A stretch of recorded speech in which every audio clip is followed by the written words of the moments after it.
નમસ્કાર વિદ્યાર્થી મિત્રો, ફરી પાછા આપણે નીટ ગુજકેટ અને જેડબલઈના એમસીક્યુના લેક્ચર જે છે એમાં આગળ વધીએ છીએ. આજે આપણે ચેપ્ટર નંબર 3 જે છે પ્રવાહ વિદ્યુત એના એમસીક્યુ જે છે એ સોલ્વ કરવાના શરૂઆત કરવાના છીએ. તો ચાલો પહેલા એમસીક્યુથી આપણે શરૂઆત કરીએ. એકદમ સિમ્પલ છે. વાહકતાનો એકમ જે છે એ શું થાય એવું પૂછ્યું છે. તો વિદ્યાર્થી મિત્રો, તમને અવરોધકતા જે છે એ યાદ જ હશે, જેને ઘણી વખત વિશિષ્ટ અવરોધ એવું પણ કહેવામાં આવે છે.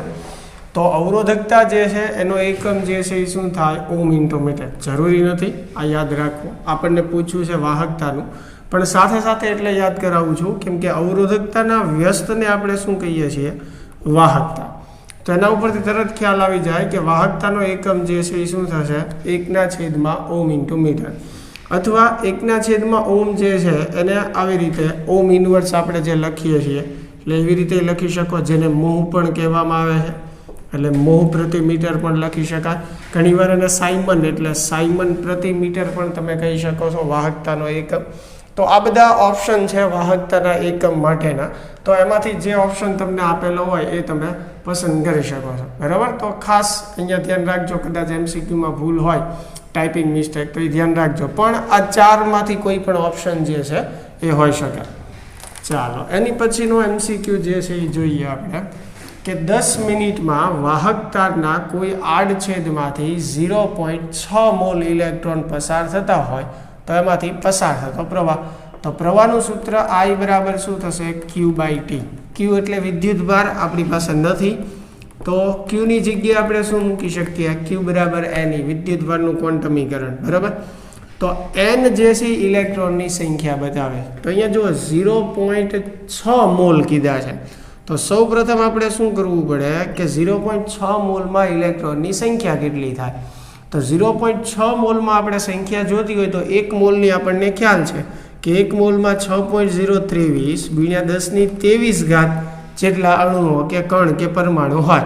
અહીંયા ઇલેક્ટ્રોનની વાત છે એટલે આપણે 1 મોલમાં 6.023 × 1023 ઇલેક્ટ્રોન છે એમ કહી શકીએ.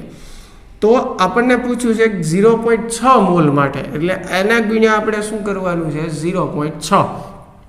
તો 0.6 ગુણ્યા આ એવોગેડ્રો અંક જે છે એ કરશો એટલે તમને શું મળશે?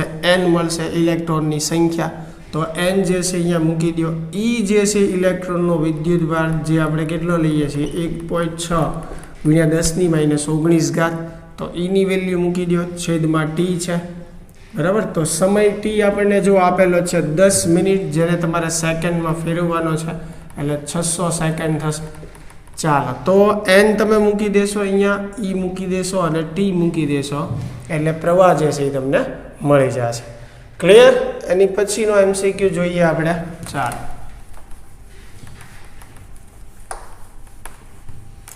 હાઇડ્રોજન પરમાણુમાં ઇલેક્ટ્રોન 5.3 × 10⁻11 મીટર ત્રિજ્યાની વર્તુળાકાર કક્ષા, એટલે ત્રિજ્યા આપણને આપેલી છે, અચળ ઝડપ 2.2 × 10⁶ મીટર પ્રતિ સેકન્ડ થી ગતિ કરે છે. વેગ આપ્યો છે, ઝડપ આપી છે, તો તેના વડે રચાતો પ્રવાહ. તો આપણી પાસે પ્રવાહનું સિમ્પલ સૂત્ર છે I બરાબર Q/T. પણ અહીંયા ઇલેક્ટ્રોન જે છે એ વર્તુળાકાર કક્ષામાં ભ્રમણ કરે છે, તો એક પરિભ્રમણ માટે જે સમય લાગે એને આપણે આવર્તકાળ કહીએ. એટલે અહીંયા સ્મોલ t ની બદલે કેપિટલ T લખું છું, બરાબર. જે કાંઈ પરિભ્રમણ પૂરા કરશે, પણ આપણે એક પરિભ્રમણ માટે વાત કરીએ તો એની માટેના સમયને આપણે આવર્તકાળ કહીએ છીએ. તો અહીંયા કેપિટલ T લખ્યું છે. હવે Q જે છે એ શું બતાવે છે? ઇલેક્ટ્રોનનો વિદ્યુતભાર. તો 1/T જે છે એના સ્થાને હું શું લખી શકું? F એટલે કે આવૃત્તિ. આપણે NCERT નવી ટેક્સ્ટ બુકમાં આવૃત્તિને ન્યૂ વડે બતાવવામાં આવે છે, પણ જનરલી તમે F વડે બતાવો તો પણ ચાલે.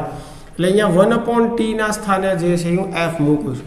હવે આપણી પાસે એક સૂત્ર છે V બરાબર R⍵, અને ઓમેગા એટલે શું લખીએ કે 2πf. તો F ના સૂત્રનો કરતા બનાવો એટલે F = V/2πr મળશે. તો એ કિંમત જે છે તમે અહીંયા મૂકી દો, તો આ Q F ના સ્થાને V/2πr. તો જુઓ, Q એટલે ઇલેક્ટ્રોનનો વિદ્યુતભાર 1.6 × 10⁻19. V એટલે ઝડપ અથવા વેગ આપેલો છે, જુઓ 2.2 × 10⁶. 2 પાઈ તો આપણને ખ્યાલ જ હોય, પાઈ 3.14. આર જે છે એ ત્રિજ્યા એ પણ આપણને આપેલી છે 5.3 ગુણ્યા 10⁻11. ચાલો તો આમાં કિંમત મૂકી દેશો એટલે તમને પ્રવાહ જે છે એ મળી જશે. બરાબર. ચાલો એની પછીનો MCQ જે છે એ જોઈએ આપણે.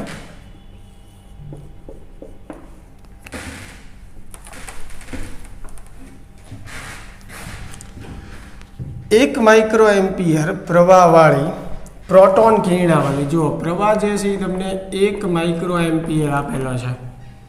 આડછેદનું ક્ષેત્રફળ એ જે છે એ 0.5 mm². અને તમારે મીટરમાં ફેરવવું પડે એટલે 0.5 મિલી એટલે 10⁻3, પણ અહીંયા વર્ગ છે એટલે 10⁻6 મીટર² થશે. અને તે 3 ગુણ્યા 10⁴ મીટર પ્રતિ સેકન્ડના વેગથી ગતિ કરે છે. તો તેના પરથી વિદ્યુતભારની ઘનતા મેળવો. એટલે વિદ્યુતભારની કદ ઘનતા તમે કહી શકો, જેને આપણે રો વડે દર્શાવતા. ચેપ્ટર નંબર 1 રેખીય વિતરણ છે. બરાબર. કદ વિતરણ છે વિદ્યુતભારનું, એ બધું આપણે ભણી ગયા. તો કદ ઘનતાની વાત છે, વિદ્યુતભારની ઘનતા. તો કદ ઘનતા એટલે શું થાય? કુલ વિદ્યુતભારને તમારે કદ વડે ભાંગવાનો. તો અહીંયા વિદ્યુતભાર આપણને આપેલો નથી, જુઓ પ્રવાહ આપેલો છે આપણને. તો વિદ્યુતભાર પરથી આપણે પ્રવાહ મેળવી શકીએ. જેમ કે Q બરાબર શું લખી શકીએ? IT. તો એના સ્થાને Q બરાબર IT લખીએ આપણે. ચાલો એના છેદમાં છે કદ. તો કદ એટલે શું થાય? ક્ષેત્રફળ ગુણ્યા લંબાઈ. અહીંયા લંબાઈ એટલે કે એને કાપેલું અંતર લેવાનું છે આપણે, એટલે A × D. ચાલો તો A જે છે એઝ ઇટ ઇઝ, D એટલે અંતર છે. તો વેગ એટલે અંતરના છેદમાં સમય. તો અંતર એટલે શું થશે? વેગ ગુણ્યા સમય થશે. તો જુઓ TT કેન્સલ થઈ જશે. તો હવે I, A અને V 3 વસ્તુ છે અને એ કિંમત આપણને આપેલી છે. આપણે વિદ્યુતભારની કદ ઘનતા જે છે એ મેળવવાની. તો I જે છે એ પ્રવાહ 1 માઇક્રો એમ્પિયર, માઇક્રો એટલે 10⁻6. એ ક્ષેત્રફળ જે છે એને પણ આપણે મીટર² ફેરવી જ નાખ્યું છે. V એટલે એની ઝડપ અથવા વેગ આપેલો છે 3 ગુણ્યા 10⁴. તો I, A અને V ત્રણેયની તમે કિંમત મૂકી દો એટલે તમને વિદ્યુતભારની ઘનતા જે છે એ મળી જશે. ચાલો ક્લિયર, આગળ વધીએ.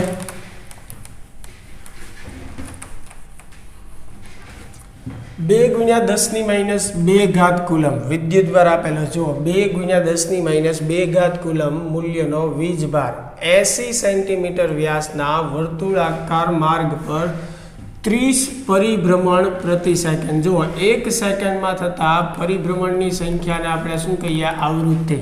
એટલે આ જે છે એ તમને આવૃત્તિ આપેલી છે F.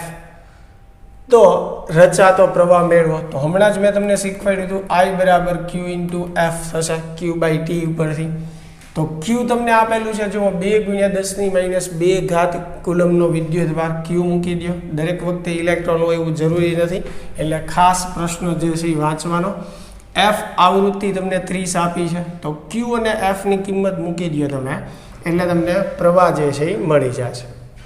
ચાલો એની પછીનો MCQ જોઈએ આપણે કે એક તારમાંથી વહેતો વિદ્યુત પ્રવાહ I બરાબર I0 પ્લસ આલ્ફા ટી વડે બદલાય છે, જ્યાં I0 જે છે એ 20 છે. એટલે I0 ના સ્થાને 20 મૂકી દઈએ.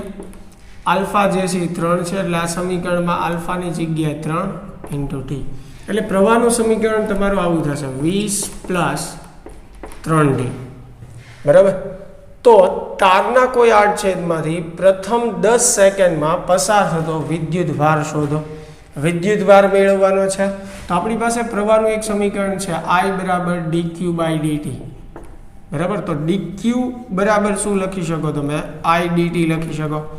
હવે આ તો dQ છે, આપણે Q જોતો છે કુલ વિદ્યુતભાર, તો સંકલન કરવું પડે. એટલે dQ નું સંકલન શું થશે? Q. અને આ બાજુ સંકલનની નિશાની આવશે, કેમ કે હવે સંકલન કરશું I ની કિંમત મૂકીને. તો 10 સેકન્ડમાં કીધું છે એટલે 0 થી 10 આપણી લિમિટ આવશે. I આપણને આપેલો છે 20 પ્લસ 3T × dt. ચાલો હવે સંકલન જ કરવાનું છે. 20 સાથે આ dt પણ ગુણાકારમાં ગણાશે, એટલે 20 એઝ ઇટ ઇઝ આવશે. અને dt નું સંકલન જે છે એ શું થશે? T. અહીંયા 3 જે છે એમને T નું સંકલન T²/2. લિમિટ આવશે 0 થી 10. ચાલો તો પહેલાં અપર લિમિટ મૂકવાની છે આપણે. તો T ની જગ્યાએ તમે 10 મૂકો એટલે 10 × 20 એટલે 200 થશે. વત્તા અહીંયા ટીની જગ્યાએ 10, 10નો વર્ગ 100, 100 ગુણ્યા 3 એટલે 300 ને 300 ભાગ્યા 2 એટલે 150. ચાલો ક્લિયર. એની પછી જે છે આપણે શું કરવાનું છે, લોઅર લિમિટ એટલે માઇનસ કરીને તમે લોઅર લિમિટ મૂકો તો ટીની જગ્યાએ 0 એટલે આ પદ 0 વત્તા ટીની જગ્યાએ 0 એટલે આ પદ 0. તો લોઅર લિમિટમાં તો ઓલ ઓવર બધું 0 થઈ ગયું. તો અહીંયા ફાઇનલ આન્સર જે છે એ તમારો કેટલો આવશે, 350 કુલમ આવશે. ચાલો ક્લિયર. એટલે ખાસ યાદ રાખજો, પ્રવાહ પરથી આપણે વિદ્યુતભાર મેળવવાનું હોય ત્યારે સંકલન કરવાનું આવશે. ચાલો એની પછીનો MCQ જોઈએ આપણે.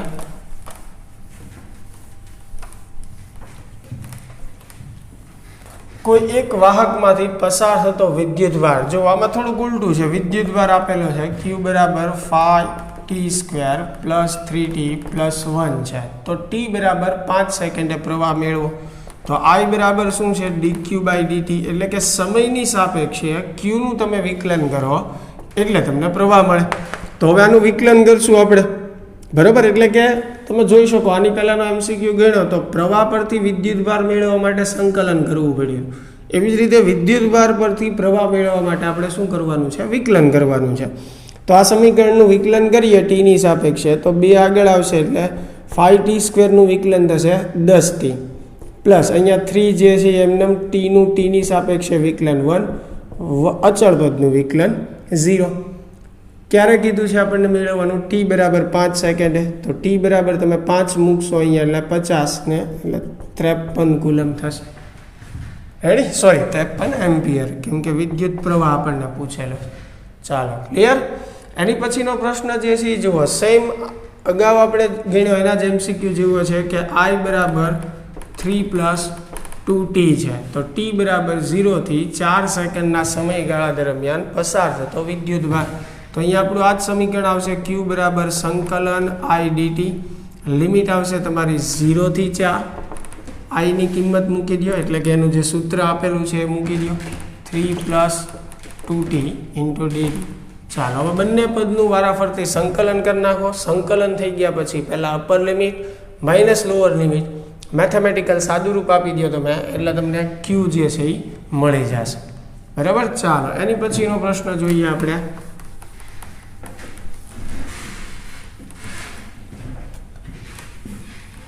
એક ટીવી સેટમાં ઇલેક્ટ્રોનનું કિરણ જૂથ ઇલેક્ટ્રોન ગનથી પડદા તરફ ગતિ કરે છે. આથી રચાતો પ્રવાહ 10 માઇક્રોએમ્પિયર છે. એટલે પ્રવાહ આપણને આપેલો છે 10 માઇક્રોએમ્પિયર.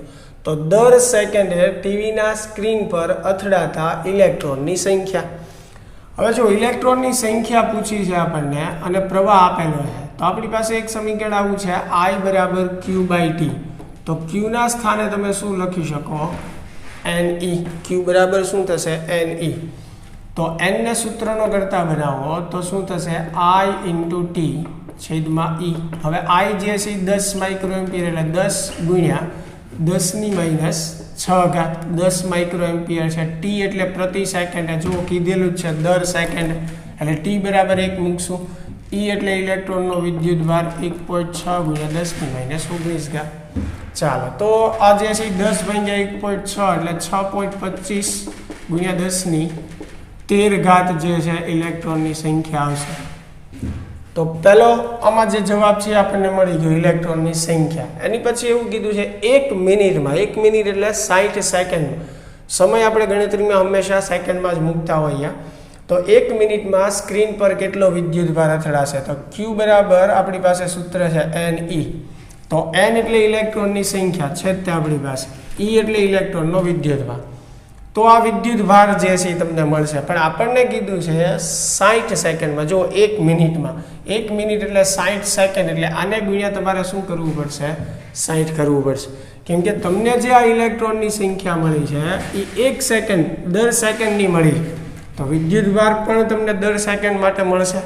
આપણે જોતો છે 60 સેકન્ડ માટે, તો દર સેકન્ડનો વિદ્યુતભાર તમે મેળવો છો 1 સેકન્ડ માટે ગણો તો 60 સેકન્ડનો જોતો છે. તો સિમ્પલ વાત છે, એને ગુણ્યા તમારે શું કરવું પડશે, 60. એટલે તમને 1 મિનિટમાં સ્ક્રીન પર અથડાતો વિદ્યુતભાર મળશે. ચાલો એની પછીનો પ્રશ્ન આપણે જોઈએ કે 24 વોલ્ટ EMFના કોષનો આંતરિક અવરોધ જો કોષનું EMF તમને આપેલું છે જે કેટલું છે 24 વોલ્ટ, એટલે E બરાબર 24 વોલ્ટ છે. એના કોષનો આંતરિક અવરોધ જે છે એ 0.12 ઓહ્મ છે અને તેને 3 ઓહ્મ અવરોધ સાથે, એટલે બાહ્ય અવરોધ જે છે એ 3 ઓહ્મ આપેલો છે એની સાથે જોડવામાં આવે છે. તો કોષને સમાંતર વોલ્ટેજ ખાલી જગ્યા થાય, એટલે કે એના ટર્મિનલ વોલ્ટેજ મેળવવાના. તો હવે તમે ધ્યાનથી જુઓ કે જ્યારે આપણે બાહ્ય અવરોધ જોડીએ તો કોષમાંથી પસાર થતો પ્રવાહ, આપણી પાસે સૂત્ર છે I બરાબર E/R, જે R એટલે સમતુલ્ય અવરોધ થાય. તો અહીંયા સમતુલ્ય અવરોધ કેટલો થશે? R પ્લસ R, કેમ કે કોષનો આંતરિક અવરોધ છે એની સાથે બાહ્ય અવરોધ જોડેલો છે, એટલે ટોટલ અવરોધ R પ્લસ R થશે. તો E જે છે એ કેટલું આપેલું છે? 24, બરાબર. કોષનું EMF જે છે R જે છે એ 3 અને આ 0.12. ચાલો, તો આનાથી તમને જે છે એ શું મળશે? પ્રવાહ મળશે, બરાબર, કે ભાઈ કોષમાંથી કેટલો પ્રવાહ જે છે એ પસાર થશે. હવે આપણે મેળવવાનું છે ટર્મિનલ વોલ્ટેજ, તો એનું સૂત્ર છે V બરાબર E-IR.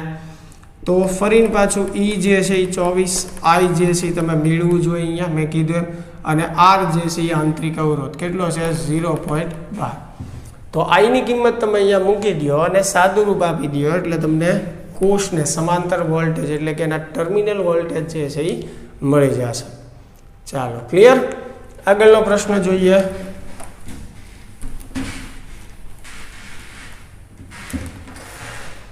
ચાર વોલ્ટ અને 2 ઓહ્મના આંતરિક અવરોધવાળા કોષોને એકબીજા સાથે સમાંતરમાં જોડેલા છે 1 ઓહ્મ અવરોધ સાથે. તો એમાંથી પસાર થતો પ્રવાહ ખાલી જગ્યા મળે. ફરીને કહું છું, જો 4 વોલ્ટ અને 2 ઓહ્મ આંતરિક અવરોધ, એટલે બંને કોષ જે છે એનું EMF આપેલું છે જે કેટલું છે? 4 વોલ્ટ છે. એનો આંતરિક અવરોધ બંનેનો જે છે એ કેટલો છે? 2 ઓહ્મ. બંનેને સમાંતરમાં જોડેલા છે, એની સાથે એક બાહ્ય અવરોધ R જે છે 1 ઓહ્મનો જોડવામાં આવે છે. તો એમાંથી પસાર થતો પ્રવાહ, તો આ થિયરીમાં આપણે શીખેલા છીએ કે I બરાબર શું થશે?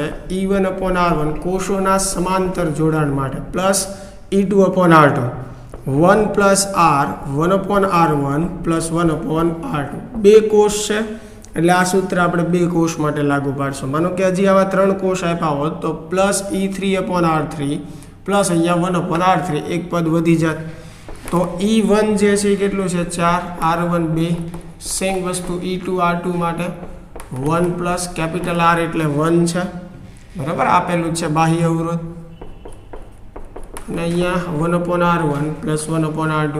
તો અહીંયા શું થશે? 2 પ્લસ 2 અંશમાં. સેમ એવી રીતે અહીંયા 1/2 પ્લસ 1/2 એટલે 1, 1 ગુણ્યા 1 એટલે 1.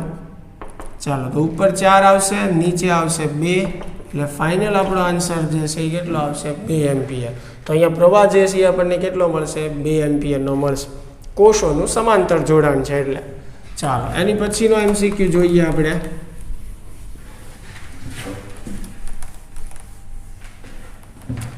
એક તારનો અવરોધ R છે અને ત્રિજ્યા કેપિટલ R છે અને ત્રિજ્યા જે છે એ સ્મોલ r છે.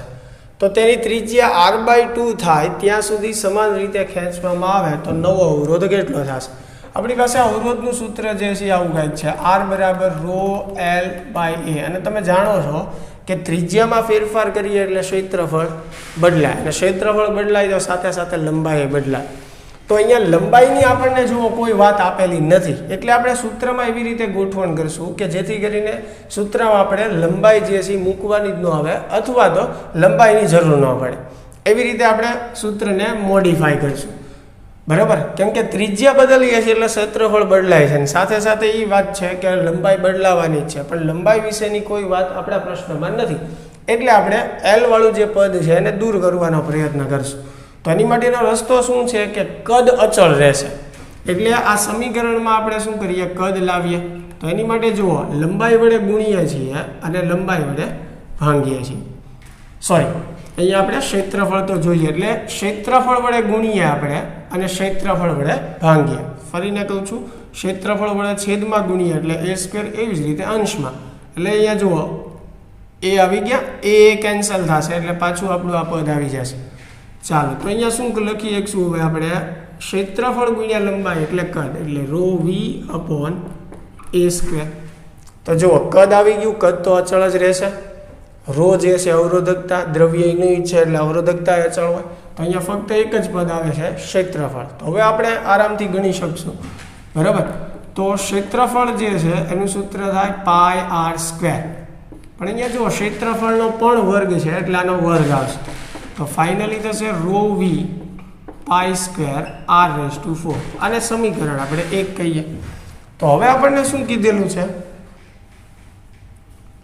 હવે આપણને શું કીધેલું છે કે નવો અવરોધ કેટલો થશે? ક્યારે? તો કે જ્યારે ત્રિજ્યા જે છે એ r/2 થાય.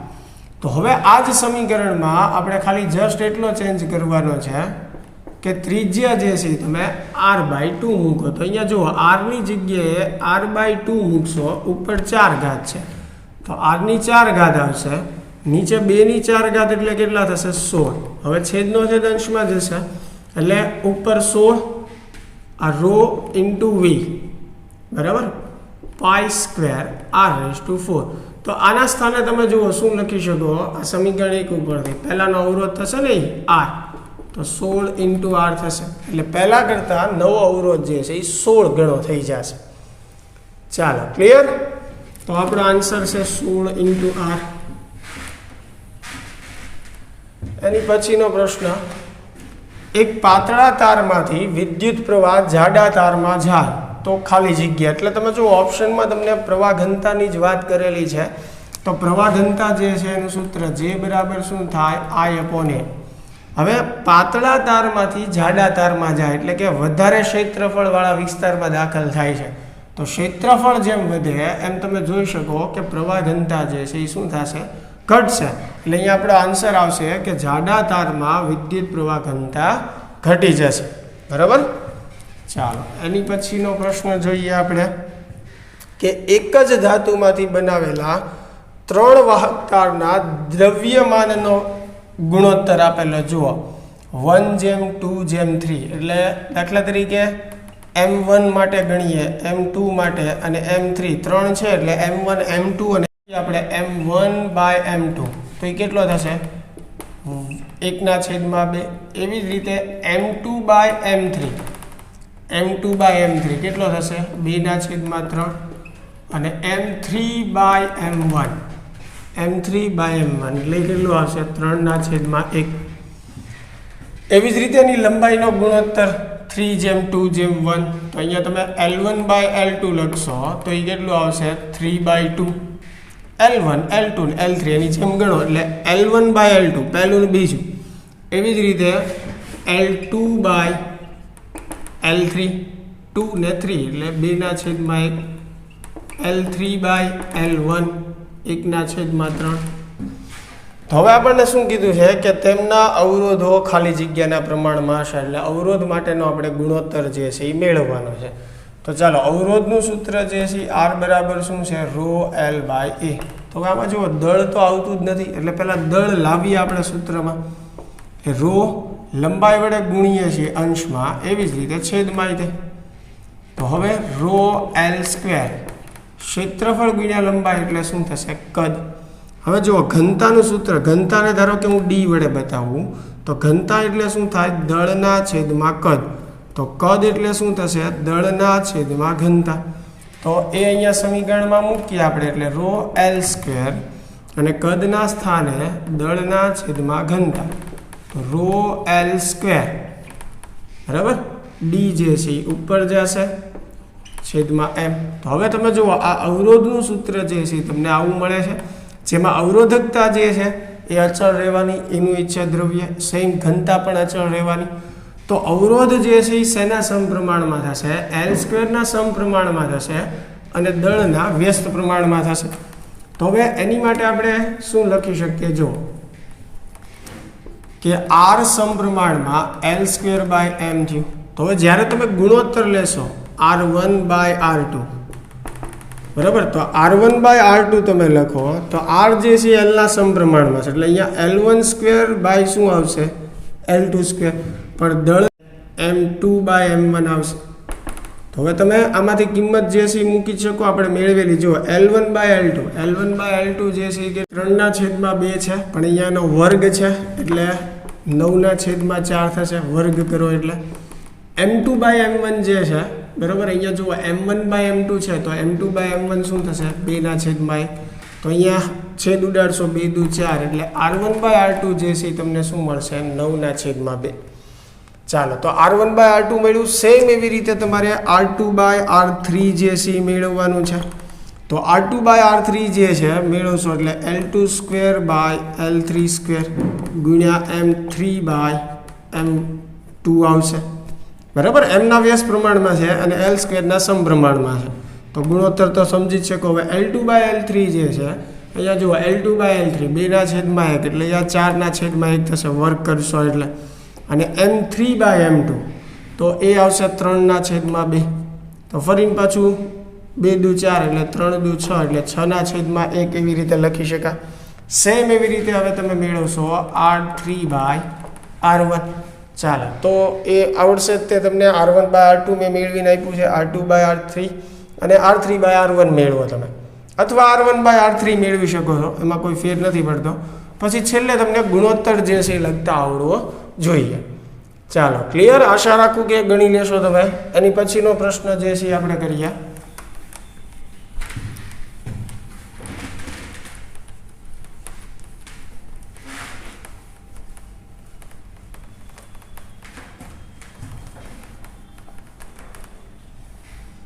ચાલો, 2 mm વ્યાસ, એટલે જો તમને વ્યાસ આપ્યો, ધારો કે કેપિટલ D કહીએ એને 2 mm, એટલે એની ત્રિજ્યા જે છે કેટલી થશે 1 mm થશે. 100 સેન્ટીમીટર લંબાઈ, L બરાબર 100 સેન્ટીમીટર. દરેક વસ્તુને તમારે મીટરમાં ફેરવવી જરૂરી છે ગણતરીમાં બરાબર. 100 સેન્ટીમીટર એટલે 1 મીટર થશે. અવરોધ જે છે એ તમને 0.7 ઓહ્મ જે છે એ આપેલો છે. તો તારની અવરોધકતા જે છે એ કેટલી થશે? તો સિમ્પલ છે, R બરાબર શું થશે ρL/A. તો ρ જે છે અવરોધકતા એ કેટલી આવશે RA/L થશે. ρને સૂત્રનો કરતા બનાવો અવરોધકતાને, એટલે R×A/L. તો R તમને આપેલું છે 0.7, A એટલે ક્ષેત્રફળ. ચાલો, ક્ષેત્રફળ નથી આપ્યું પણ ત્રિજ્યા આપી છે, તો A બરાબર તમે શું કરશો πr² બરાબર. તો R તો આપેલું જ છે એટલે એના પરથી A મળી જશે તમને. એની કિંમત તમે અહીંયા મૂકી દો, બાકી બધું છે જ તે. તો ρ અવરોધકતા જે છે એ તમને મળી જશે. ચાલો, એની પછીનો પ્રશ્ન જોઈએ આપણે. R ત્રિજ્યા ધરાવતા તારનો અવરોધ R છે, એટલે જો સ્મોલ r ત્રિજ્યા આપી છે અને કેપિટલ R અવરોધ આપ્યો છે. જો આ તારમાંથી 2 R ત્રિજ્યાવાળો નવો તાર બનાવવામાં આવે, એટલે કે પહેલા ત્રિજ્યા R હતી, હવે 2R કરવામાં આવે, તો નવો અવરોધ જે છે કેટલો થશે? તો આની પહેલાં આપણે ગણેલો છે એ પ્રશ્ન કે મૂળ સૂત્ર આપણું ρL/A છે. તો અહીંયા ત્રિજ્યા બદલાવાથી ક્ષેત્રફળ બદલાશે, લંબાઈ પણ બદલાશે, પણ લંબાઈ માટેની કોઈ વાત આપણને આપેલી નથી, એટલે સૂત્રમાંથી આપણે લંબાઈ દૂર કરીએ. એટલે એની માટે આપણે શું કર્યું હતું તો કે એને ક્ષેત્રફળ વડે અંશમાં ગુણો, સેમ એવી રીતે છેદમાં ગુણો. એટલે અહીંયા A×L જે છે એના સ્થાને કદ આવી જશે, કારણ કે કદ અચળ હોય A².